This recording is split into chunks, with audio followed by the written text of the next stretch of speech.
You saw the thumbnail, 10 states people can't wait to leave. You're in the right place. Not because of drama, because of the slow, boring stuff that wrecks your Tuesday.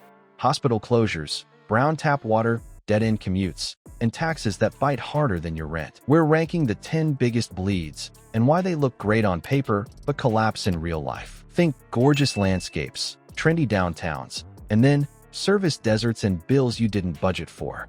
Stay and I'll show you where the hidden fees of living stack up and why the priciest move might be not moving. Before we move on, I'd like to ask you a small favor. If you appreciate this content, please take a second to like this video and subscribe to the channel. Over 98% of you watch the videos without subscribing. It costs you nothing, but it makes a huge difference to us. So, did you click the subscribe button? Great. Thank you so much. Now, back to the video. You chase sunshine and a raise, then watch your take-home vanish in California. Here's the thing. The exodus is real, and it's not vibes, it's invoices. High brackets on income, stacked with local sales taxes, turn promotions into rounding errors. Median home prices sprint past wages. Electricity bills jump during heat waves. Let that sink in. Insurers pull back from wildfire zones, nudging homeowners into the pricier fare plan. That's the luxury subscription you didn't order. Commute time eats your life. 90 minutes each way feels normal. Net outflow since 2020 backs it up. State and local tax burdens hover near the top. The catch isn't just rent. It's insurance, utilities, taxes, and time. If taxes don't scare you, wait till the property tax bill in the next state does. Great schools, NYC access, leafy suburbs. Sounds elite. Until the escrow hits and the tax line looks like a second mortgage. You don't own a house, you sponsor a township. New Jersey leads in property taxes, so a $600,000 starter behaves like $1 million payment plan. But here's the catch. Hundreds of tiny municipalities mean duplicated police, DPWs, and admin, plus pension promises and school funding fights. Car insurance piles on. Commuting into NYC or Philly adds tolls, transit passes, and time. Wages inch up while housing sprints. So you pay for proximity and reputation, then keep paying forever. New Jersey turns you into a shareholder in every budget meeting you never attended. If proximity costs that much, what happens when the housing itself is the choke point? New York sells the dream, finance, culture, bagels, then makes a second bedroom feel like a lottery win. Here's the catch. Affordable units are scarce, especially at the low end, where vacancy is near zero, so the move-up path stalls. Rent regulation creates winners and roommates for life, while new supply crawls through zoning boards and lawsuits. Co-op and condo boards gatekeep like bouncers.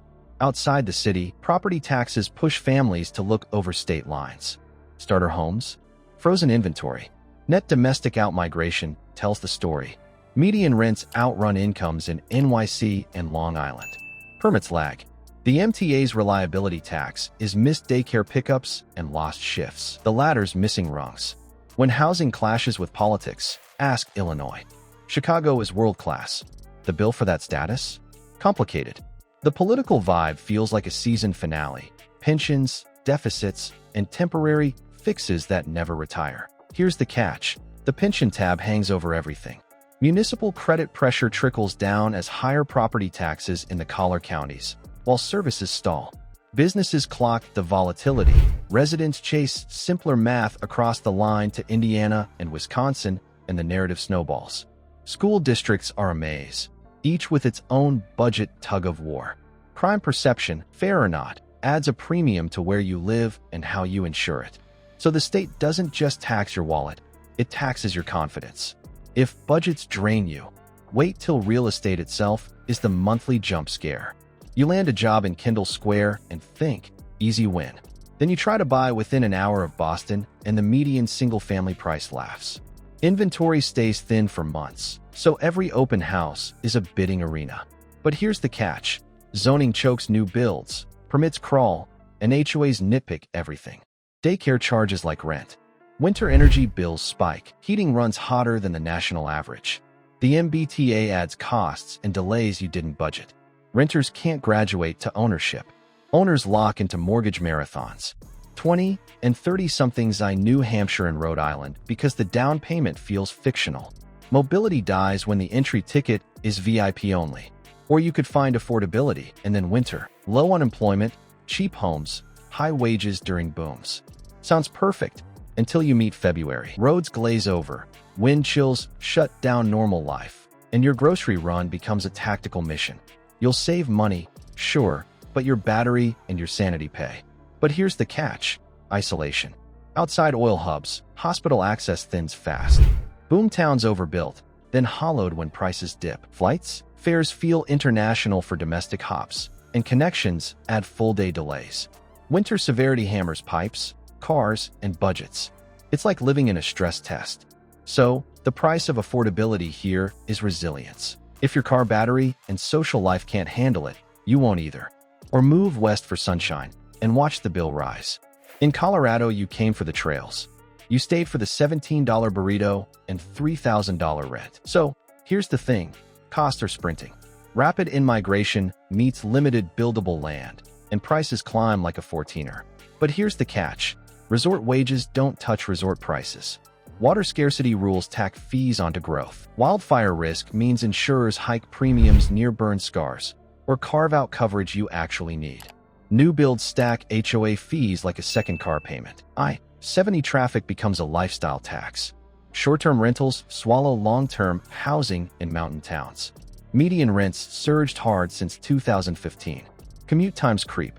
Claims rise after big fire seasons. Colorado proves the view is not free. And if you trade altitude for affordability, the economy might not trade with you. In Mississippi, low sticker prices are everywhere. Then you look for a hospital, a raise, and a reliable water system. Sounds like a deal until you map your nearest ER, and it's a county away. You'll save on the house, sure, but the basics wobble. Years of population loss compounded. Rural hospitals sit on closure watch lists, stretching emergency drive times. Wages lag the national average by a chunk, so promotions feel like tip money. Insurance premiums rise faster than pay. Jackson's water crises? Boil notices and outages that cancel workdays. So here's the twist: Mississippi's catch isn't price, it's access. When services fade, savings don't save you. Another state with legacy strengths but aging systems is up next. The next place has solid neighborhoods, big state schools, decent affordability. Then you try to upgrade jobs without moving zip codes and hit a wall. In Pennsylvania, the labor market feels sticky, not springy. But here's the catch: an aging industrial base and flat populations in many counties mean fewer growth engines. Property taxes bite, and a maze of school districts multiplies costs without multiplying outcomes. Western mill towns lose their 20-somethings. Houses are cheap but old, so roofs, boilers, and wiring eat the savings. Turnpike tolls act like a subscription you didn't cancel. Healthcare consolidates, shrinking options and driving time. Job growth trails hot markets, and county charts barely budge. Pennsylvania stays steady until opportunity plateaus and families quietly peel off. And then there's the state where the sky is beautiful and the ground keeps flooding. Food, music, wetlands, charisma, all this is the charm of Louisiana. Then the taps run brown and your bridge gets a D-. Sounds dramatic? It's Tuesday. Storms hit often, and the recovery window never fully closes before the next one shows up. But here's the catch: chronic infrastructure failures stack with hurricane seasons.